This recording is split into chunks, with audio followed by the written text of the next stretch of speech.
Do you all know who Heidi Horvick is? She's one of the biggest researchers and speakers in chiropractic. And if you know of Heidi, you will have known of her book, The Reality Check. Did you know that this book she wrote from start to finish over one long weekend? A whole entire book.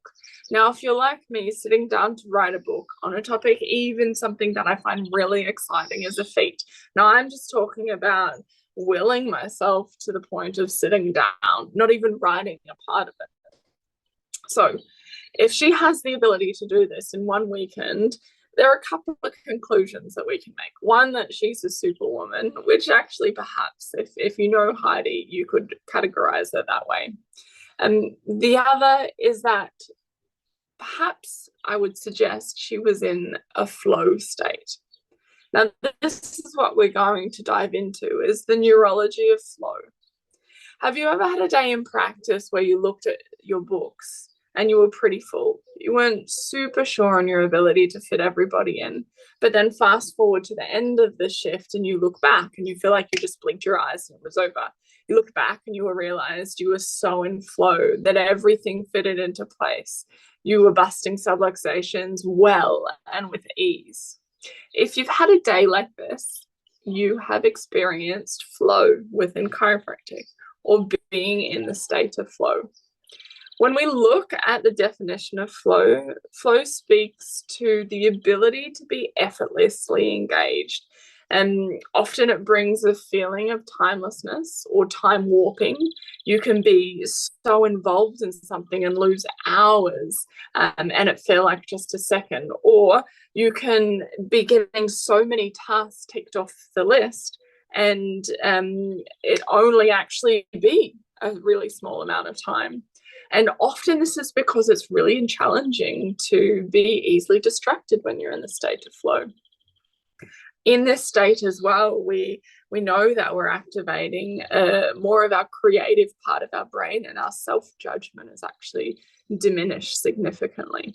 The actual neurology that is occurring, science and our functional MRIs and scientists haven't exactly 100% nailed it, as measurements in academics versus athletes in flow versus musicians with their instruments all have different parts of the brain working when we're comparing people in flow.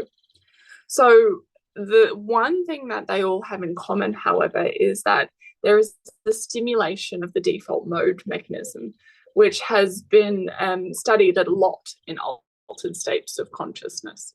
So it can actually be said that being in the state of flow is an altered state of consciousness.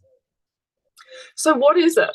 And how can we move into it? When we talk about moving into it, it's not something we want to leave to chance, although sometimes it does happen by chance, but we don't want to be left hoping that today's the day that I'm going to get all my tasks done because I'm going to move into flow. One really important thing that we need to tick the box of is set and setting. So are you in the correct setting where there's not so much stimulation? You're not sitting in the car trying to navigate traffic. You're not having screaming kids in the background, but you have a setting where you can actually sit down and get things done. Perhaps if we're referring to practice, it's not that you're being the CA, you're being the chiropractor, you're being the plumber who's fixing things. It's no, you're actually simply focused on adjusting. The other thing that's important when we're looking at set and setting is your mindset. Where are you at? What has happened? What are you thinking about? Where is your mind at? Is it in a state of overwhelm and negativity? Or is there an openness and a willingness to go into expansion? When we're looking at, and this is the third point here, when we're looking at research, one of the most important keys to have tasks that are engaging. So we want to have tasks that are engaging, at least in the beginning of flow state, something to be challenging enough that it keeps you engaged, but not too difficult that then your critical mind comes into contemplation.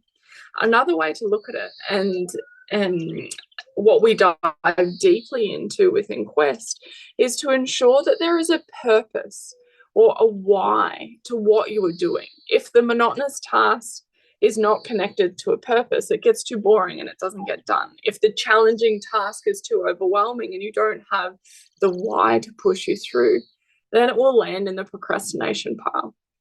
In Quest, your vision and your mission is one of the first things that we dive into, and we make sure you have nailed.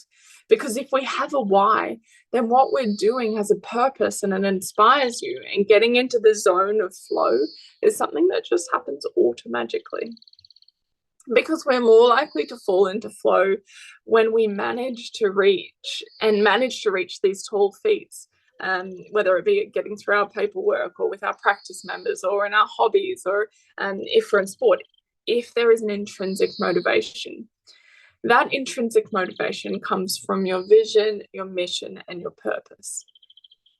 And so when we look at how here, we've looked at the neurology, but what's the point of this and how does it relate to getting stuff done?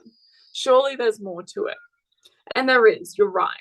The steps in order to get into a state of flow are just as important as flowing. So we have a to-do list, but we're not quite sure where to start. This is where chunking for success comes in.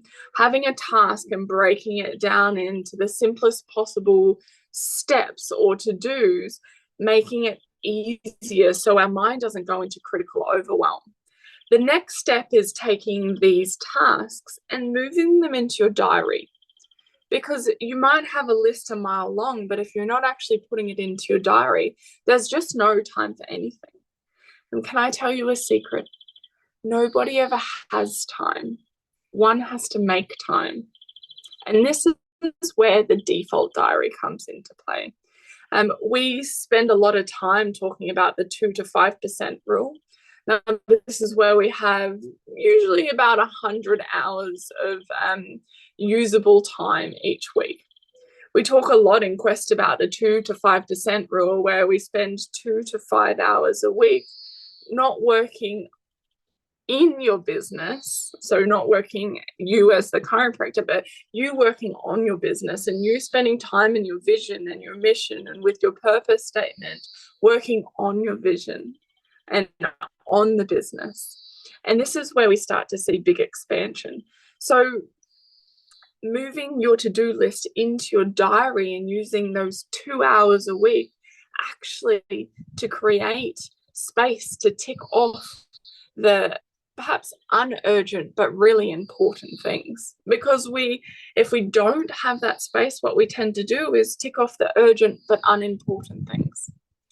Have you carved out time when you're checking your emails?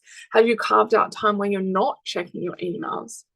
The default diary is not about making yourself more busy and filling up every particular moment that you have, but it's more about freeing up time so you can spend it how you want to spend it. Lastly, we're looking at tools to put this into play.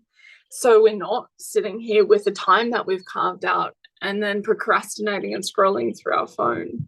We talk about the things like the weekly brain dump, so getting everything out onto paper, giving you the space where you use your mind accordingly. Our mind is meant to process things and get rid of them. When we have stuff in our brain and we're not dumping it out, we're not using ourselves as efficiently as we could be. We're not setting ourselves up for success. So it's not only about naming them, it's about getting them done. It's about getting them down. It's about setting yourself up to success. So today we talked about getting stuff done, using the flow state. We brought in the how. We introduced chunking for success, the default diary. We spoke about tools that can use the achiever in you to get these things done. And so if you're curious and you would like the worksheet for this, comment word in below in the comment section and we'll send you the worksheet. I'm Emma Sturton. Thanks for watching this training. It's been a pleasure taking you through it. I'm a chiropractor, a speaker, and a coach dedicated to helping chiropractors thrive in their daily practice.